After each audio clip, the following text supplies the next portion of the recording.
Place donc à notre rendez-vous quotidien du journal de 19h et on attend toujours la première victoire française de la journée. Bah oui, parce que c'est fini pour Benoît Paire et Kristina Mladenovic. Notre grand espoir français Caroline Garcia joue en ce moment. Cédric Chasseur, vous êtes en direct de Roland-Garros et c'est pas facile, hein.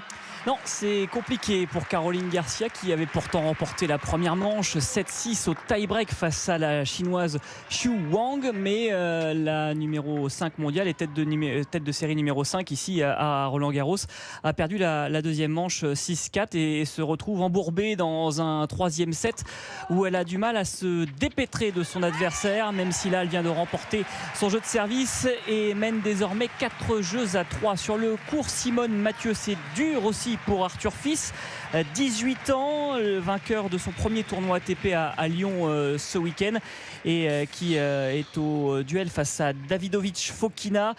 Premier set très compliqué pour le Français, perdu 6-1. Il avait rebondi dans la deuxième manche, remporté 6-4, mais il est mené 4-0 double break dans cette troisième manche. C'est au meilleur des 5-7, je le rappelle, pour les hommes.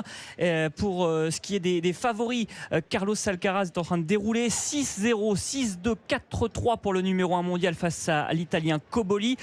Djokovic, un peu plus tôt dans l'après-midi, avait lui aussi remporté son match en 3-7. Et puis pour ce qui est encore des Français, il y a encore 2 rendez-vous ce soir sur le court numéro 14. Ça devrait débuter d'ici quelques minutes. Luca Van Hache face à l'Italien Marco Cecchinato. Autre Italien au menu pour Alexandre Müller qui va affronter dans la night session sur ce court Philippe Chatrier l'Italien Yannick Sinner, tête de série numéro 8. C'est pas avant 20h15. Cédric Chasseur en direct de Roland-Garros pour Europe 1, radio officielle du tournoi.